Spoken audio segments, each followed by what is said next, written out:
สวัสดีวันศุกร์ให้ทุกหดใจใสสดมีหลักธรรมนำวิถีให้ประสบพบแน่แต่สิ่งดี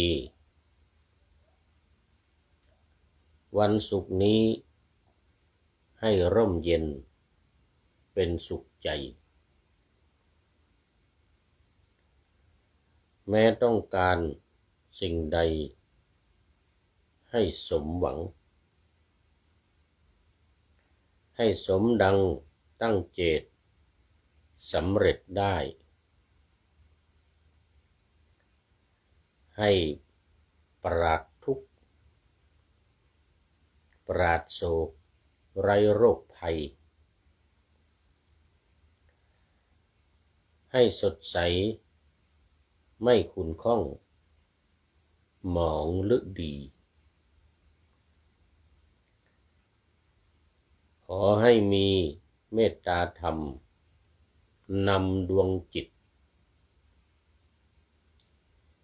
ทำพูดคิดแต่สิ่งเลิศประเสริฐศรีมีจิตใจ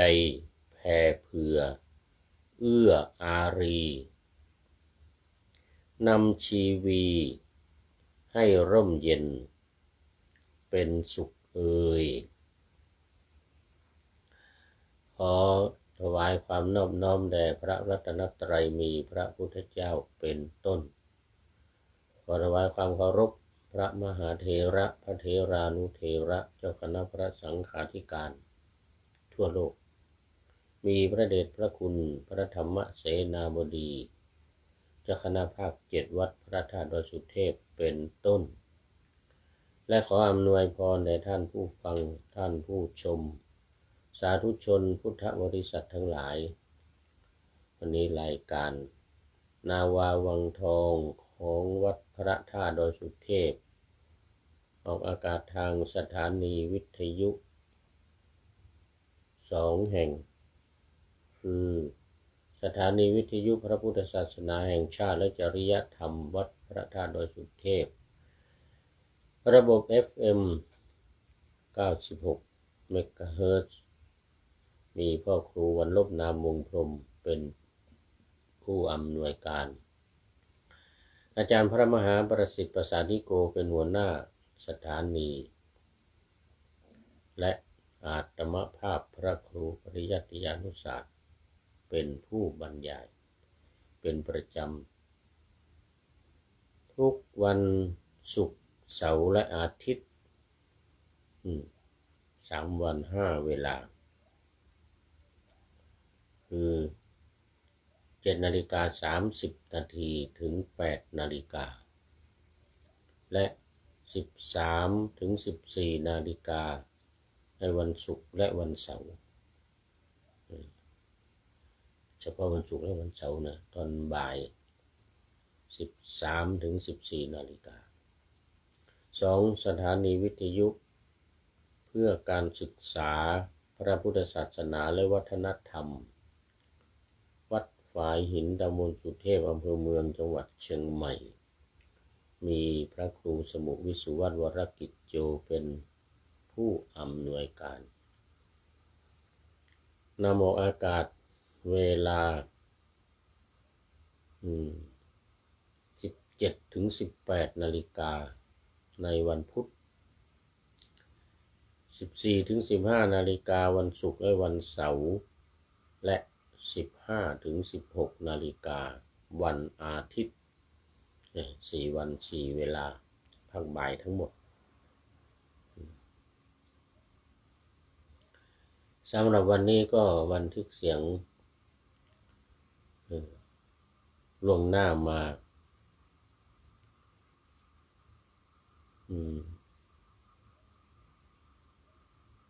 7 ชั่วโมงครับ30 นาทีเพราะว่าตอนนี้เวลา เที่ยงคืนกับ15 นาทีเมื่อกี้เริ่มเวลาประมาณ10 นาที FC ทั้งหลายก็คงหลับกันหมดแต่วันนี้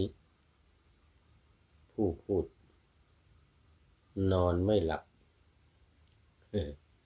นอนไปแล้วตั้งแต่ตอน4 ทุ่มประมาณ4 ทุ่มครึ่งนอนก็กลิ้งไปกลิ้งมาเนาะไม่หลับสักทีเมื่อกี้นี้เที่ยงคืนก็เลยตื่นขึ้นมาไม่ใช่ตื่นก็เลยลุกขึ้นมาเนี่ย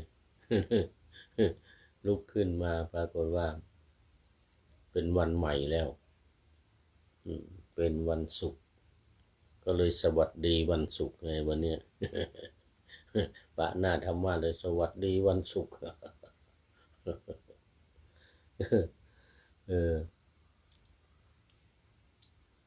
ตอนนั้นง่วงนะตอน3 ทุ่ม4 ทุ่มนะง่วงก็เลยเข้านอนปรากฏว่านอนไม่หลับ เอาแล้วตอนนี้ก็เข้ามาสู่เนื้อหาสาระของธรรมในเรื่องของประชาสัมพันธ์นิดหน่อยก่อนประชาสัมพันธ์เกี่ยวกับงานการอบรมบาลีมันไม่ใช่อบรมฝึกซ้อมการสวดปาติโมกข์ของคณะสงฆ์ภาค7รุ่นที่1/2569จำนวน36 รูปรวมพระวิทยากรด้วยเป็น44 รูปแล้วก็มีญาติโยมสมณศรัทธาและมูลศรัทธาเนี่ยมาร่วมกันเป็นเจ้าภาพอย่างวันนี้ก็มีคุณดันไน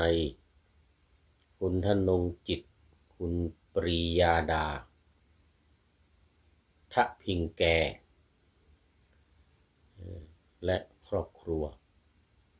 เป็นเจ้าภาพภัตตาหาร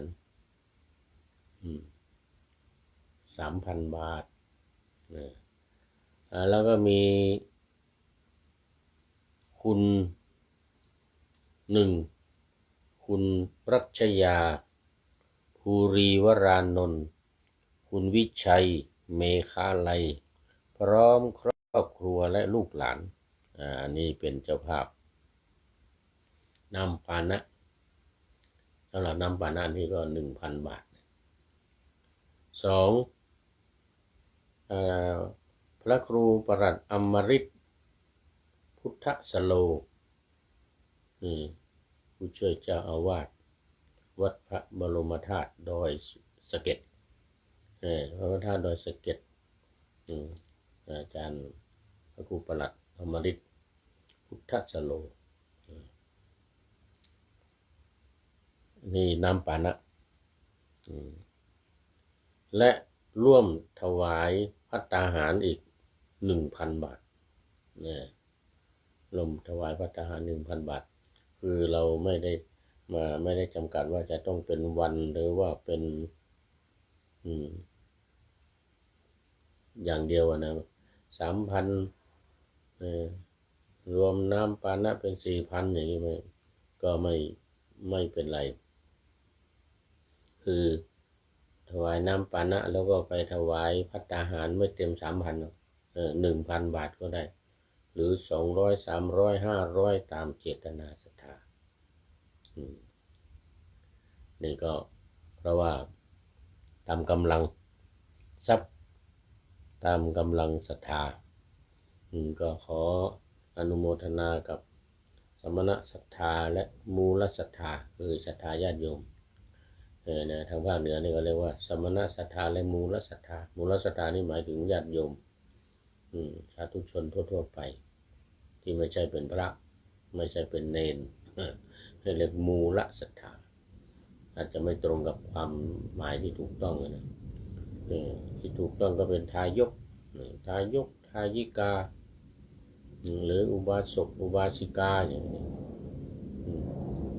แต่ว่ามูลศรัทธานี่เป็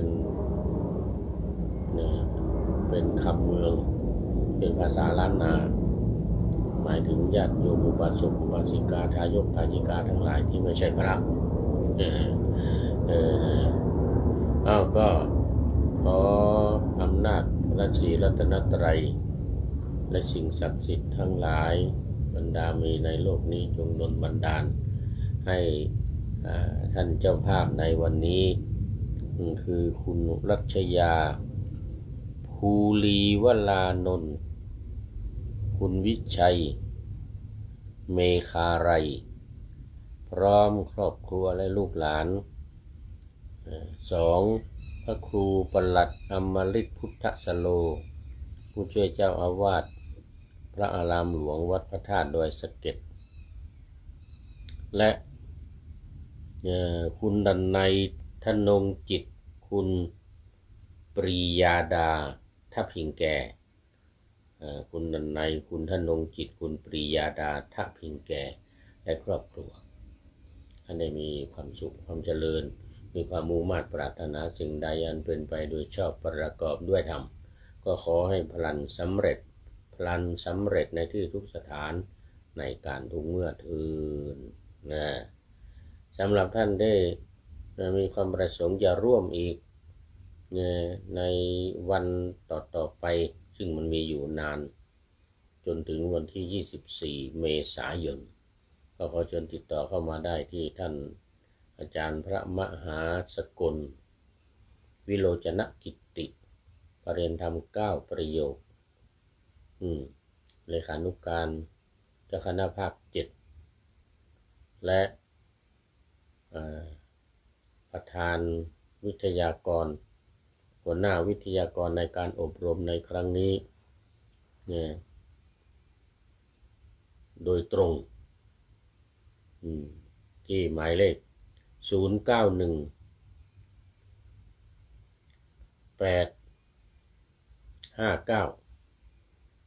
9053 นี่อีกครั้งหนึ่งสำหรับท่านที่จดไม่ทัน091 859 9053ติดต่อโดยตรงที่ท่านอาจารย์พระมหาสกลวิโรจนกิตติปรริยนธรรม9ประโยคแล้วก็ถ้าหากว่าท่านที่ไม่สามารถจะมาได้ก็โอนปัจจัยเข้าบัญชีธนาคารกสิกรไทยในนามวัดพระธาตุดอยสุเทพหมายเลขบัญชี211 286 698 211 286 698ก็ตามอัธยาศัยเป็นวันหรือไม่เป็นก็ไม่เป็นไรนะ200 300 500 1,000 2,000ก็ตามอัธยาศัยโมทนาเป็นอย่างยิ่งนี่วันต่อไปก็จะได้นำเอาลายนามของท่านเจ้าภาพมาประชาสัมพันธ์อีกทุกวันไปจนถึงวันที่24เมษายนนู่นเลยเอาละสำหรับตอนนี้ยังมีอยู่ นึกว่าจะพูดให้ผีฟังเดี๋ยวก่อนผู้ใดโนแลนี่กรวิทยอุดโยมกรวิทย์วัดป่าแดงมหาวิหาร วันนี้ไปด้วยกันมาเป็นโชเฟอร์สารถีวัดป่าแดงของหลวงพ่อพระครูโคสิตปริยัตยาภรณ์ยังไม่หลับเหมือนกันไม่รู้เป็นยังไงถูกจะนอนไม่หลับเหมือนกันไปด้วยกันมาวันนี้ ไปลำพูนมาเมื่อวานไปกันมา3 วันวันที่17 18 19นอนไม่หลับเนอะไม่รู้กินอะไรท่านพระครูสมุโอรานวชิระปัญโยโอ้สาธุกราบนมัสการเดี๋ยวมันปิดไปกราบนมัสการหลวงพ่อครับเหมือนกันนะโอ้นี่ถ้าจะไปเทศมานี่ไปถ้าจะไปเทศกลับมาไปเทศที่ไหนเนาะนี่เชียงรายแพร่น่านลำพูนแม่ฮ่องสอนนักเทศแลนักเทศแล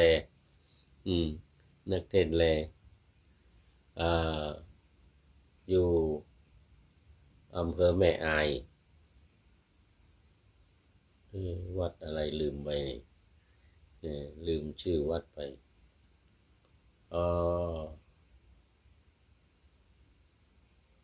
วาดอะไรสักอย่างอย่างนี้นะอำเภอแม่อายโอ้นี่ยังไม่นอนหรือว่าอยู่ในรถนี่ไปเทศกลับมานี่นักเทศนี่จะนอนดึกหน่อยเหมือนหลวงตู่ลุงทองตู่ลุงทองตู่จกกันนะโอ้ลันหลับมาดึกดื่นทุกวันไปเทศวันที่ไปเทศไกลนู่นเชียงรายนู่นไปเทศนู่นภาคกลางนู่นแล้วก็ไม่นอนใช่ด้วยนะแล้วเทศเสร็จแล้วก็กลับบางทีกลับมาถึงวัดตี 1 ตี 2 ตี 4 ตี 5ก็มีเหมือนกันนะตู่ลุงทองนี่ก็เหมือนกันนี่ลูกศิษย์ตู่ลุงทองนี่ท่านพระครูสมุโอรานวชิระปัญโยเทศดีมากเทศเก่งมากเป็นนักเทศระดับสุดยอดเลยทีเดียวแลได้ด้วยแลภาษาภาคกลางเลยโมทนานี่ก็กรวิทย์นี่ก็ถ้าจะนอนไม่หลับเหมือนเดียวกันกับผู้พูดนี่แหละนี่เข้านอนตั้งแต่4 ทุ่มเข้านอนตั้งแต่4 ทุ่มไม่หลับกลิ้งไปกลิ้งมาโคโลเลยลุกขึ้นมาจัดรายการนี่แหละนึกว่าจะพูดให้ผีฟังโอ้วัดมาตุการามครับเหมือนกันนะโอ้สาธุมาตุการามอำเภอแม่อายนั่นนะอำเภอแม่อายเดี๋ยวจะไปเยี่ยมเดี๋ยวก่อนนี่ตอนนี้มีเวลาว่างแล้วเมื่อ3 วันผ่านมาก็ไปนมัสการไปเยี่ยมไปทางลำพูนอำเภอลีไปทางอำเภอลีอำเภอถูกแล้วอำเภอลีวัดบ้านปางโน่นวัดบ้านกลางวัดพระบาทผานหนามวัดดอยเงือกวัดพระบาทห้วยต้มนี่แล้วก็ที่สำคัญวัดลีหลวงไปวัดที่เป็นคอกขังครูบาเจ้าศรีวิชัยครั้งที่1วัดลีหลวงนี่แหละไปดูมาแล้วเมื่อวานไปดูมาแล้วเมื่อวานเดี๋ยวนี้มีเวลาแล้วจะไปเที่ยวแม่อายไปวัดมาตุการามนะเพราะว่าไม่ไปต่างประเทศแล้วตอนนี้เขากำลังรบกันเครื่องบินมันจะต้องผ่านอาบูดาบีผ่านดูไบผ่านอะไรที่เขายิงกันอยู่ตอนเนี้ย กาตาร์อิสตันบูลนะโอ้ตอนนี้กำลังลบกันใหญ่เลยเครื่องบินจอดอยู่ที่สนามบินสุวรรณภูมิเป็นแถวงดสายการบินหมดเลยไปไม่ได้แล้วต่างประเทศ ก็เลยตะวนตะเวนไปในประเทศไทยนี่แหละ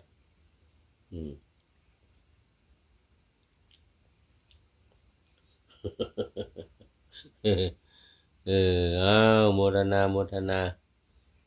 โมทนากับทุกท่านเอาแล้วตอนนี้ก็เข้ามาสู่เนื้อหาสาระของธรรมะเมื่อกี้ว่ากำลังจะเข้าสู่ธรรมะแล้วปรากฏว่ามีFCเข้ามาอยู่นี่ตกใจเลย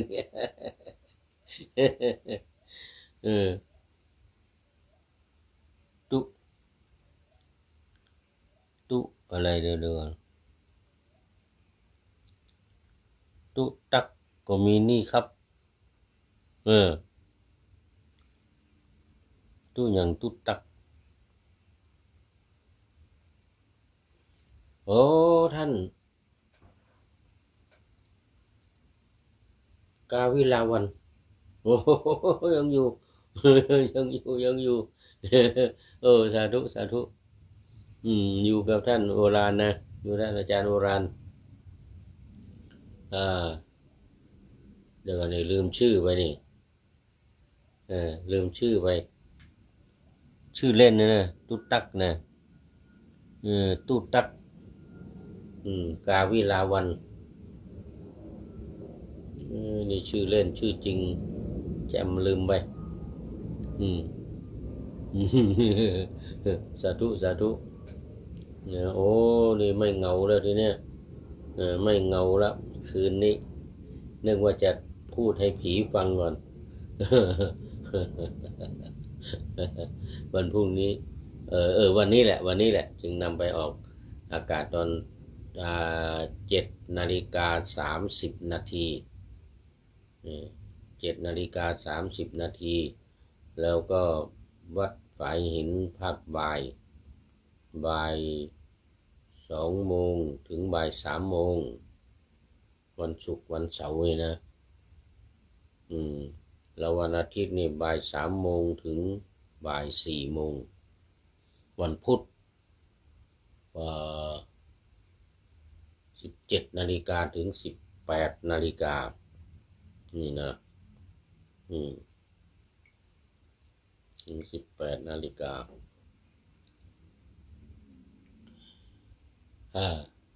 นาวาวังทองนี่ก็เป็น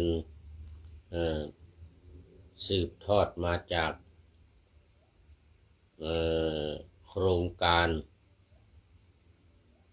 ปูทางสู่การตื่นรู้ของสำนักพระราชวังนะของสำนักพระราชวัง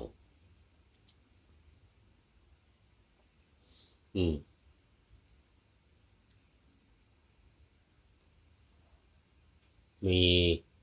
หลักการ4วิธีการ6เดี๋ยวก่อนท่านอาจารย์พระครูสมุโอรานบอกว่าผมอยากฟังท่านพระครูอู้เรื่องพญาพรหม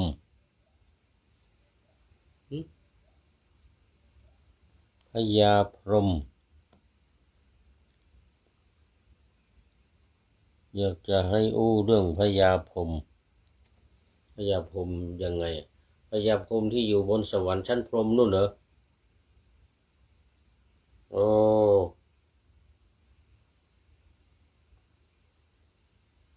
นะวันนี้มันไม่ถึงเนี่ย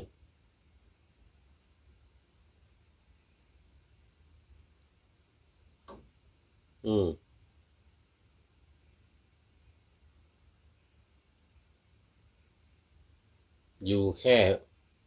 ชั้นดาวดึงส์อยู่แค่ชั้นดาวดึงส์ชั้นดุสิตมีบ้าง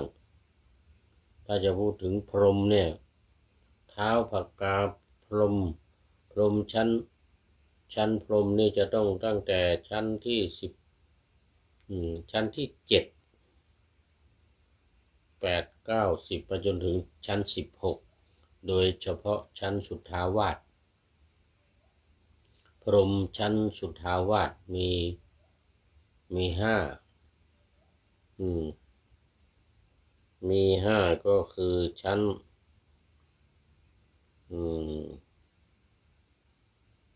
เดี๋ยวก่อน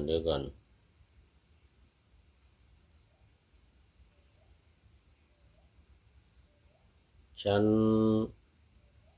สุทัสสาสุทัสสีอาการนิธาเดี๋ยวก่อนเขาเรียกว่าชั้นสุทธาวาส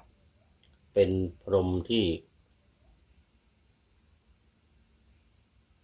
บรรลุขั้นอนาคามีนะจะไปคือคนเราเนี่ยถ้าบรรลุอนาคามีเนี่ยนะ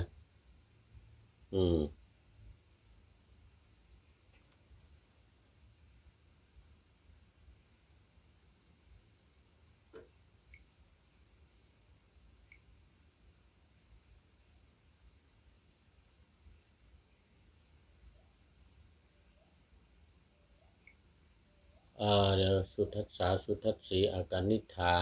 3แล้วมีอีก2อะไรเนี่ยอวิหาอัตตปาสุทัสสาสุทัสสีอาการนิธา5ชั้นนี้พรหม5ชั้นนี้เป็นพรหมที่ไม่ต้องกลับมาเกิดเมืองมนุษย์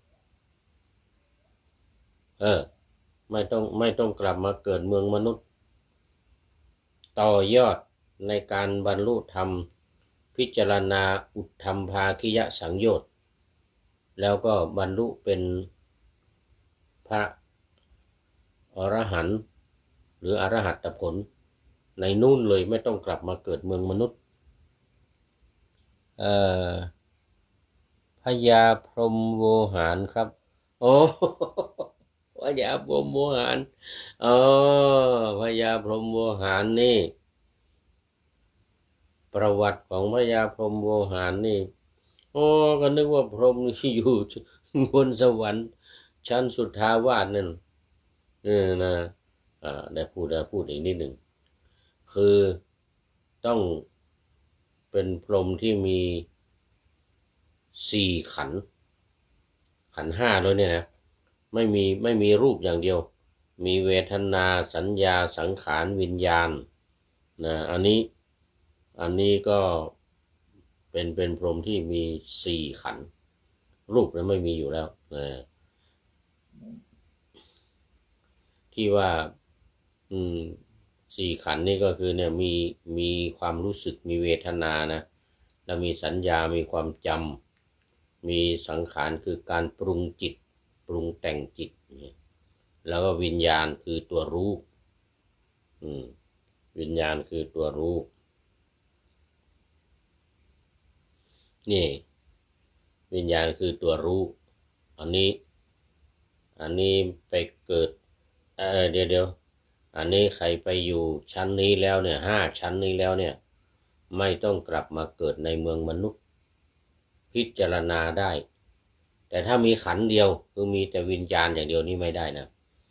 ต้องมีความจำด้วยต้องมีเวทนาความรู้สึกสุขทุกข์โสมนัสโทมนัสอุเบกขานี่นะแล้วเราก็มีสัญญาสังขารด้วยจิตการปรุงจิตเป็นกุศลเป็นอกุศลอะไรต่างๆเหล่านี้ที่แต่ที่สำคัญคือวิญญาณคราวนี้มาพูดถึงพญาพรหมโวหารบ้างอันนี้เป็นนักประพันธ์นี่พญาพรหมโวหารนี่เป็นนักประพันธ์ชื่อเสียงโด่งดังนะชื่อเสียงโด่งดัง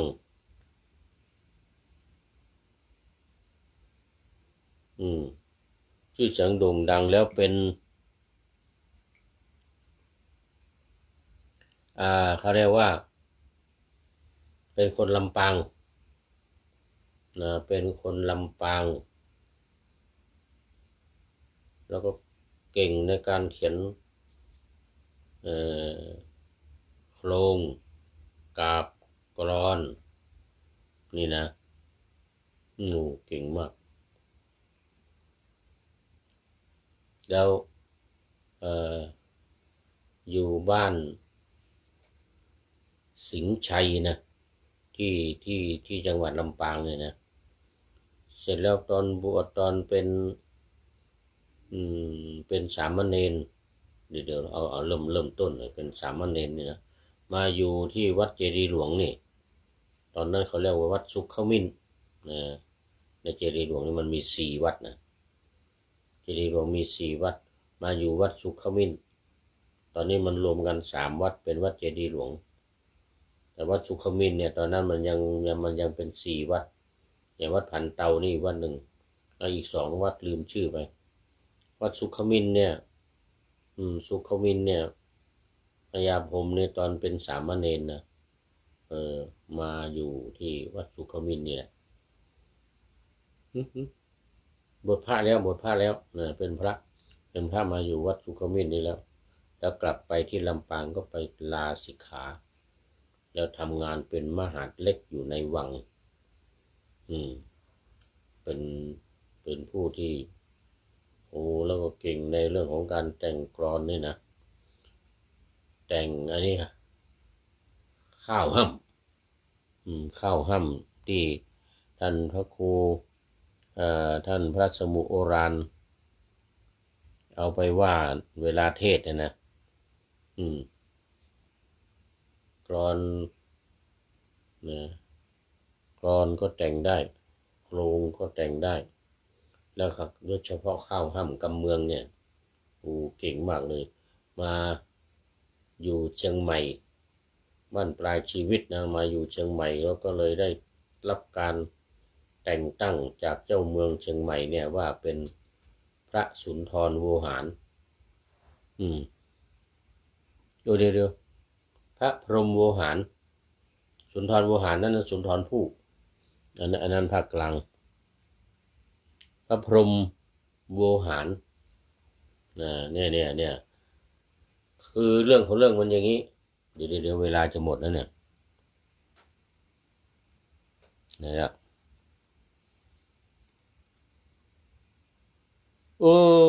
หมดจริงๆเวลาหมดแล้วเดี๋ยวมารู้เรื่อง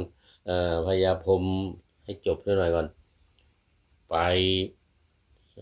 พอเป็นมหาดเล็กอยู่ในวังของพระเจ้าแผ่นดินที่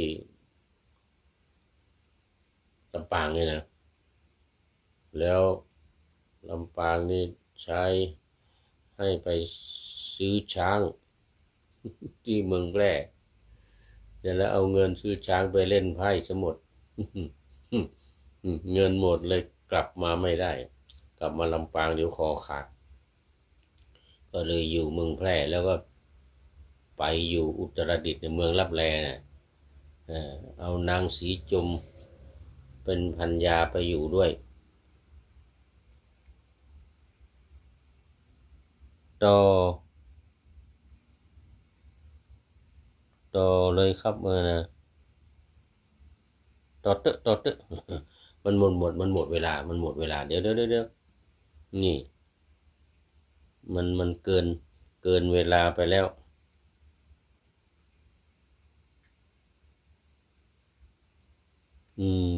เกินเวลาไปแต่ไม่เป็นไรเดี๋ยวท่านวิสุวัตตัดให้เนื้อท่านจะต้องขอท่านวิสุวัตตัดนะแล้วก็จากนั้นนางสีจมนี่นะปัญญานี่นะเจ้าเมืองแพร่ไปตามเอากลับมาเมืองแพร่นะเสร็จแล้วจากเมืองเรียบร้อยแล้วก็พญาพรหมเนี่ยตอนนั้นยังไม่ได้เป็นพญาพรหมนะพรหมมินชื่อพรหมมินชื่อพรหมมินแต่งข้าวเก่งเสร็จแล้วก็ เลยออกจากอุตรดิตถ์เนี่ยขึ้นมาอยู่เชียงใหม่มาผ่านลำปางก็ไม่ได้คอขาด เดี๋ยวเจ้าเมืองลำปางจะตัดคอก็ลงแม่น้ำนี่ไปลงแม่น้ำแล้วก็ขึ้นมาทางน้ำนี่มาที่ท่าวัดชัยมงคลนี่นะท่าวัดชัยมงคลนี่นะมาตามแม่น้ำปิงเนี่ยเหมือนกับครูบาหลวงวัดฝายหินเนี่ยที่ไปกรุงเทพอ่ะแล้วก็ลงไปตามแม่น้ำปิงเนี่ยนะตอนนั้นเขายังไม่ทำเขื่อนภูมิพลยังไม่มีน้ำปิงนี่มันไหลลงไปสู่น้ำเจ้าพระยาแล้วก็ลงไปกรุงเทพนะก็ลงไปขึ้นมาสบายพญาพรหมนี่ก็ลงที่อุตรดิตถ์เนี่ยลงแม่น้ำวังลงแม่น้ำวังลงไปแม่น้ำปิงก็ขึ้นแม่น้ำปิงมาตามแม่น้ำมาอ้อมมาทางนี้มาทางพระบาทแก่งสร้อยเนี่ยมาพระบาทแก่งสร้อยมาบ้านก้อมาดอยเต่านี่เต่าที่ขึ้นมาที่เชียงใหม่นี่มาอยู่กับเจ้าเมืองเชียงใหม่แต่งตั้งให้เป็นพญาพรหมโวหารเพราะว่ามีโวหารในการแต่งข้าวเก่งให้นางสนมเป็นภรรยาอีก1 คนที่เชียงใหม่นี่นะแล้วก็มีลูกอีก1 คนจบ จบก่อนเดี๋ยวมันเกินเวลาไปมากจะต้องขอท่านพระครูตัดให้เหลือ25 นาทีนะนี่เอามาข้อคิดท้ายรายการวันนี้ได้จากสถานีธรรมบอกว่าสวัสดีวันศุกร์ให้ทุกหดใจใสสดมีหลักธรรมนำวิถีให้ประสบพบแน่แต่สิ่งดีวันศุกร์นี้ให้ร่มเย็นเป็นสุขใจแม้ต้องการสิ่งใดให้สมหวังให้สมดังตั้งเจตสำเร็จได้ให้ปราศทุกข์ปราศโศกไร้โรคภัยให้สดใสไม่ขุ่นข้องหมองหรือดีขอให้มีเมตตาทำนำดวงจิตทำพูดคิดแต่สิ่งเลิศประเสริฐสีมีจิตใจแผ่เผื่อเอื้ออารีนำชีวีให้ร่มเย็นเป็นสุขเอ่ยท่านสมุทรโอฬารวันนี้ก็เป็นสุดท้ายของรายการในวันนี้ขอบใจขอบคุณเป็นอย่างยิ่งแล้วก็มีอีกท่านหนึ่งที่เข้ามาก่อนหน้านั้นล่ะขอนำนาวาวังทองไปก่อนแล้วจะย้อนมาใหม่ในวันหน้าคือวันพุธศุกร์เสาร์อาทิตย์ตามตารางเวลาที่วางอยู่ข้างในเป็นธรรมะจากพระราชวังเป็นนาวาโด่งดังสว่างไสวเป็นทองคำล้ำค่ากว่าสิ่งใดชุบชีวิตจิตใจให้ใสงามขอเชิญท่านทั้งหลายนำไปท่องตามคุณของพระรัตน3พุทโธเมนาโถธัมโมตามสังโฆเมนาโถยามภาวนาว่าบ่อยๆซ้ำๆจำในจิต